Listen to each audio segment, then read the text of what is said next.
Sketching has always been a unique experience that has brought me a lot of joy, and to me it's almost like its own form of art. Now, for the longest time I thought this was only possible with physical media and definitely not with an iPad or digital software. But after years of experience and experimentation with Procreate, I recently realized it is possible. So my goal with my brush set and this video is to take all of this and inject it into Procreate for a better sketching experience.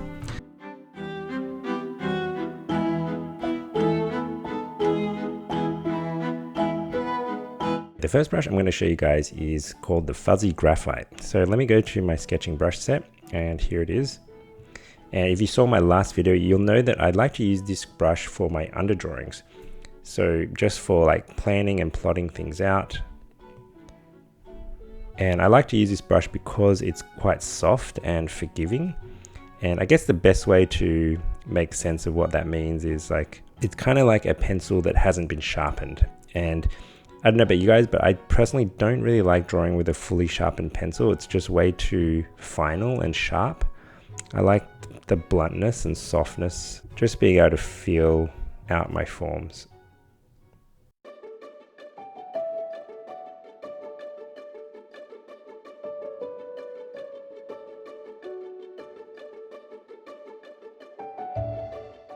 Okay, next I'm going to create a new layer.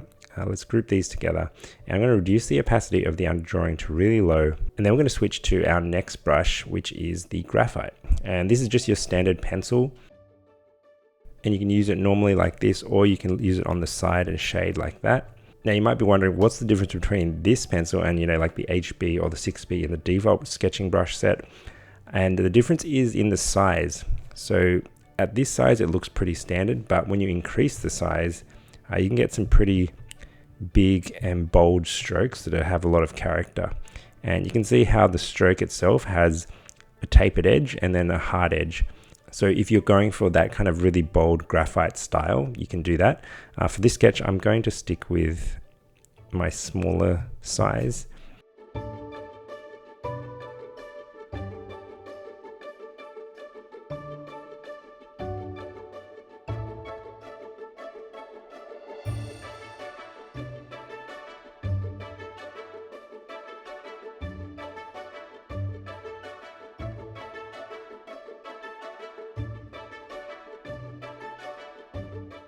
Okay, I'm pretty happy with this.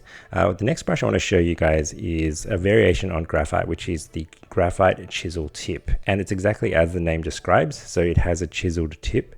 If I use the chisel tip, you can see it's a much thicker brush.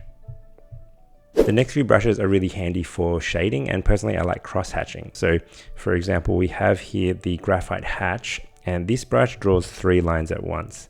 So you can already see how useful that might be. It's also useful for things like hair. So, I can start to define the hair and see how as I rotate the brush, it changes the angle of the lines. So now at this angle, if I draw downwards, the lines go down. If I want to draw across, I need to rotate the pen like this.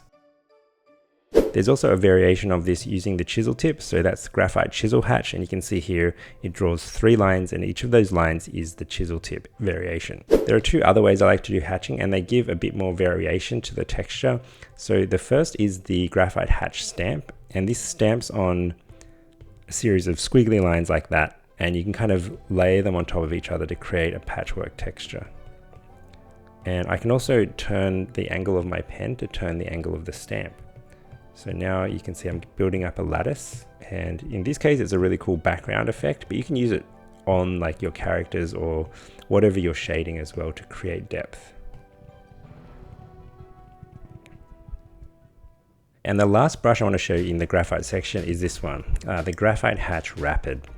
So this one allows you to paint on a series of lines depending on the direction of your brush. So let me show you like this. So that's just a really fast way of laying down cross-hatching. So let me just do that again.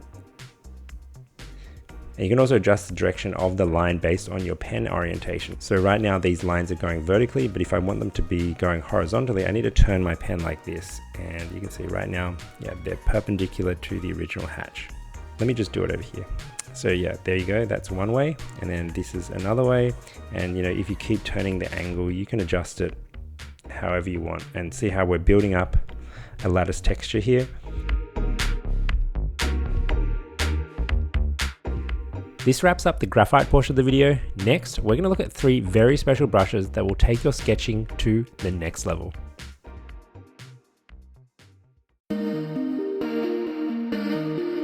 The first ink brush I'm going to show you guys is the dry ballpoint. So if we go up here, let's scroll down, and it's right here, dry ballpoint. I did this sketch using the dry ballpoint brush. I did a video on it, I'll link it in the top right corner, but there are 2 main things I want you to know about this brush.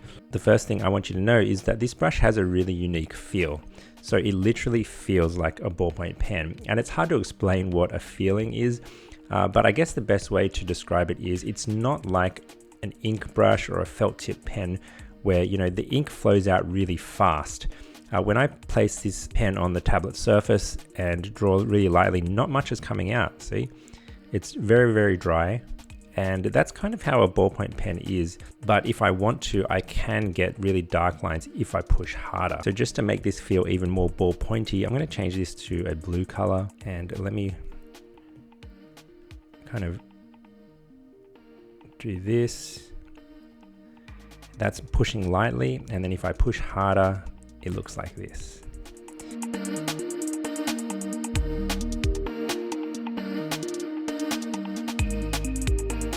The second thing I want you to note about this brush is the texture that it gives off.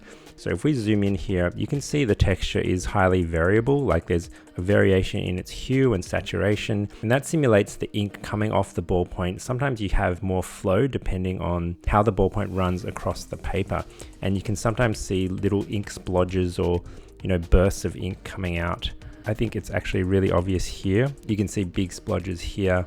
So if we go back to our original sketch, and if I zoom in here, you can see that texture coming through in the cross hatching here.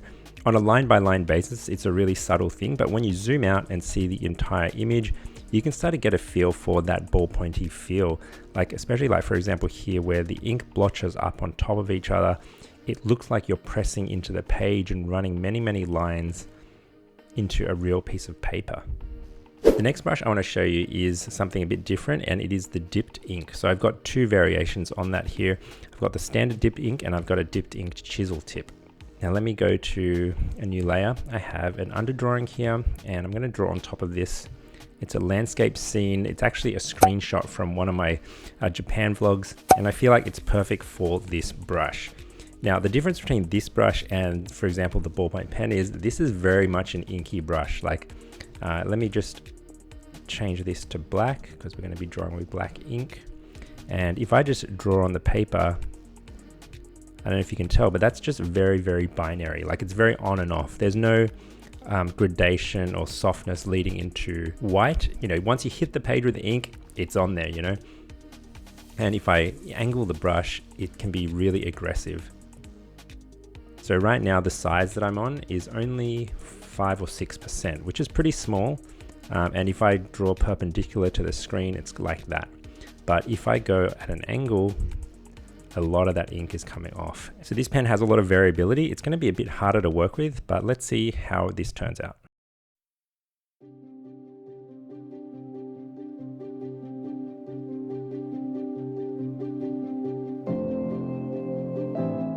If you like these brushes, they're available for purchase from my website, jaywalkerpictures.com. If you've ever gotten value from my videos and want to support, this is the best way to do so.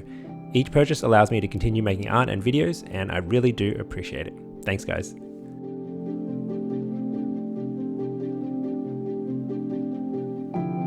Okay, there's a lot of fine detail in this drawing, so I'm sticking with the really low brush setting. I don't want to go too heavy. You know, even on the lowest brush setting, I can get really thick, but I can also get really thin. But yeah, I don't want to get too heavy yet because that can really destroy the image. I want to wait till I've done a first pass with a really fine stroke, and then I'll go in and look for those darks.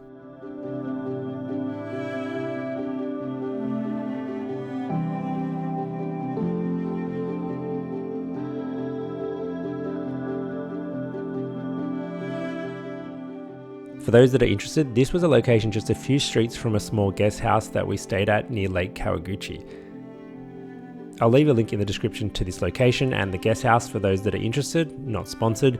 I just love the idea of drawing places in real life that you can visit, even if it's just through Google Maps. And if you go have a look, you can even see that the excavator that I'm drawing in this sketch is actually still there in the Google Maps photo.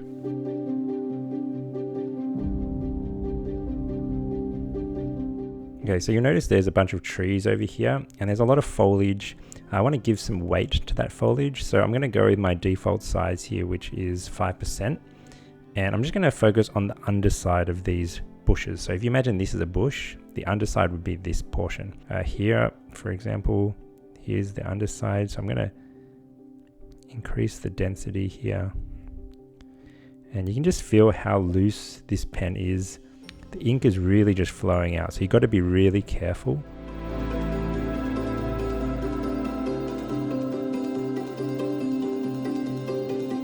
Okay, now I'm going to go back down a size and try to integrate this. So this deep ink that I placed at the bottom of each bunch is kind of becoming too strong, and it's getting mixed in with, what I want to define as like this main branch of the tree. So I want to connect it to the rest of the foliage by just using a thinner brush and kind of, just using a bit of loose hatching and squiggle.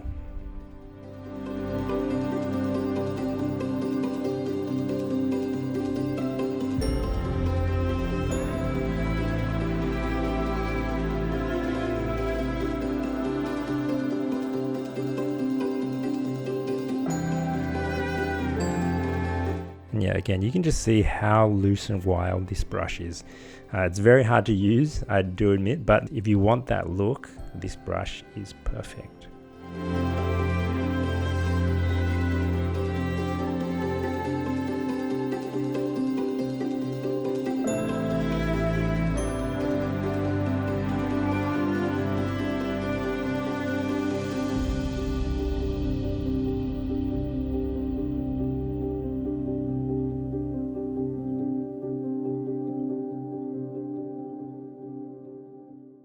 The third and final ink brush that I want to show you guys is also my favorite inking brush, and it's called the Copic Multiliner. But to really understand the nuances of this brush, I want to show you the original real-life pen that it was based on.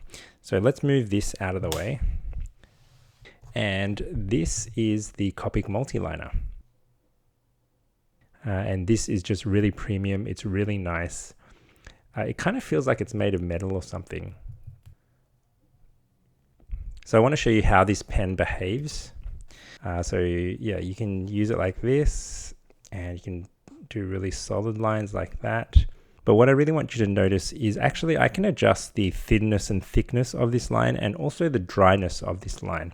So for example, if I just draw a line here, and now I have normal pressure, but if I lighten the pressure, the line becomes very thin. You can see right there. And similarly, if I just draw more perpendicular to the page, you get a really thick, defined stroke like that. But if I draw at an angle to the page, you can see there's a lot more dryness in the stroke. And the ink is not so intense. So yeah, like this is considered like a angled dry stroke, and this is considered a more perpendicular inky stroke. And I really wanted to recreate this behavior in Procreate because it's really versatile when you want to do line work using a more inky stroke like this, and then switch to some rough hatching like this in an instant. And it's just a really nice way to draw. So here I've drawn that same house as before, and you can see I've got more defined, stronger strokes for example, the outline of the building. But then when it comes to the hatching here, I'm doing that rough kind of dry stroke. So back in Procreate, I'm going to set my ink color to black, and then I'm going to go up to my sketching brush set. Copic Multiliner is right here, so let me select that. And you can see here the line looks like this. Looks very, very basic, nothing too fancy. But you can see how already at the edge of this brush stroke, it's starting to fade or taper away. And so if I try to recreate that kind of dry hatching, it looks like that, right? And then if I wanted to do more inky strokes, I would hold the pen more perpendicular, and it looks like that.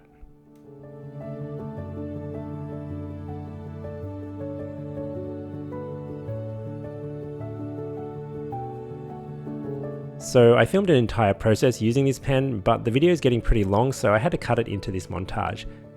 But hopefully here you can see how I'm switching between more solid line work to now here where I'm using more of a dry hatch. This is a really useful all-purpose inking pen that gives you a lot of control and allows you to capture fine details with a delicate inky finish.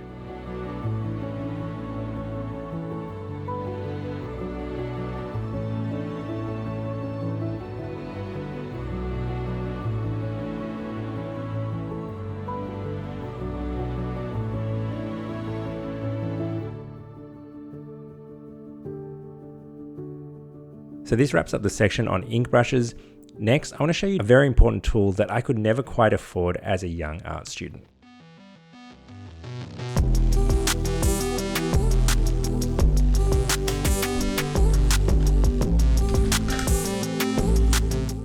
The Copic sketch marker. And this marker has two tips. So we've got a brush tip and we've also got a chisel tip. But yeah, Copic markers, they're awesome. I love the texture that they give, the ability to blend colors and just add tone and form to your images. Now, as great as these are, the problem with them is that they're really expensive. And I remember as a young art student, you know, I couldn't afford much. So I just bought like 3 colors. I bought like this C4 cool gray. I also have a C2 and I think I have a C1. So I told myself, you know, I was being minimalistic, you know, I don't need every single color. But the truth is, I was just poor. And the bad thing about feeling this way is that you also feel conscious when you're using them. You feel like every stroke is costing you money and you don't want to waste that money. So when I managed to successfully recreate this inside of Procreate, I was really, really excited. So let me show you some that I've done before. You can see here, yeah, it just looks like a marker, right? But I'm going to turn off those layers and I'll show you how it works and how it behaves in real life. So let me create a new layer and we're going to go here, and here is our Copic marker, and we've got the chisel tip and the brush tip. So I'm going to go with the chisel tip first, and I like to use it to kind of lay down a mid-tone. So I'm going to choose like a medium gray, not too dark but not too light, something like that. And we can just start laying it down like this. And like I said before, I was super happy when I created this because it just meant I could draw as much as I want and not worry about running out of ink or, you know, having to pay for refills or, you know, buy more colors. I have access to the entire color spectrum. You know, I don't have to do gray. You know, I could do, I don't know, like a browny orange. You know, it's just super versatile. So let me go back to that mid-tone gray, and I'm just going to zoom in here so you can see how this pen behaves. So you can see as I layer on top, I'm getting different layers, kind of like how the alcohol bleeds into the paper and on top of the existing strokes. And you can see how it's kind of got this textured fade on one end. If I increase the size, it looks like this, and you can see that textured fade a bit better. Now let me show you the brush tip. Here's the brush tip, and if I do a stroke like this, you can see, yeah, it's a bit more circular. And this is just really good for organic shapes. Now, just a tip for you guys that have purchased this set, you can actually adjust the angle of the shape. So right here, you can see as I draw, the shape is like that, right? But actually I want it to point downwards. So see this edge, I want it to point downwards. So let me go into my brush settings and go to shape, and we're going to go here, and I'm just going to test it out here. So it looks like that right now, but I'm going to change it to be like this. Okay, yeah, I like that. So because I'm a left-hander, I want the hard edge to be here where my tip is. Because if you imagine if I was pushing a brush down, the harder portion of the brush would be here, and then here would be where the taper should be, because the brush kind of lifts off the page, if that makes sense. It should be fine right out of the box because it's following the azimuth and rotation and the stroke path, but sometimes it gets a bit off, so just experiment with that if it does feel off. And I would recommend using the default size that is suggested here, which is 25%. You can also adjust the angle of the shape for all my brushes, but I think it's most applicable to the Copic markers, especially because we have this really unique shape. By the way, if you want to get access to these brushes, they're available for purchase from my website, jaywalkerpictures.com. All purchases go towards supporting the channel and allow me to continue making art and videos for you guys. You'll get access to all the brushes, plus 2 bonus features that I'm going to explain next.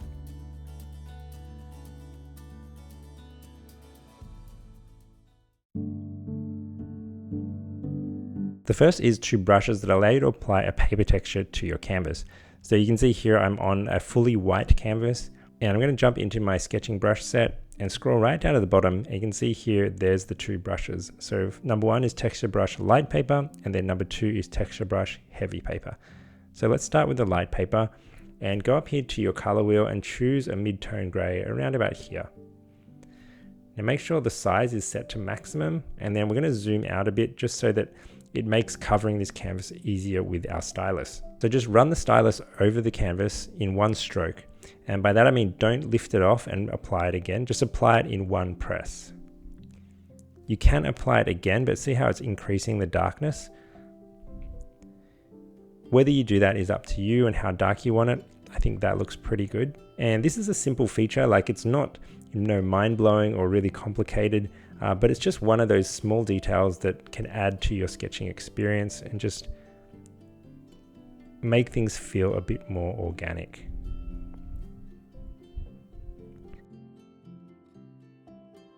Okay, let me turn this off. Let me delete that and create a new layer. And I'm going to show you guys the heavy paper option. So let's choose this and I'm going to again set it to a neutral gray and set the size to be maximum, zoom out, and then apply in one movement. So you can already see how heavy this texture is. I think it's a bit too gray or too dark, so I'm going to undo that. Let's lighten the color of gray, maybe like here. And yeah, that looks pretty good. And again, if I draw on top of this, let's draw with our dipped ink chisel tip.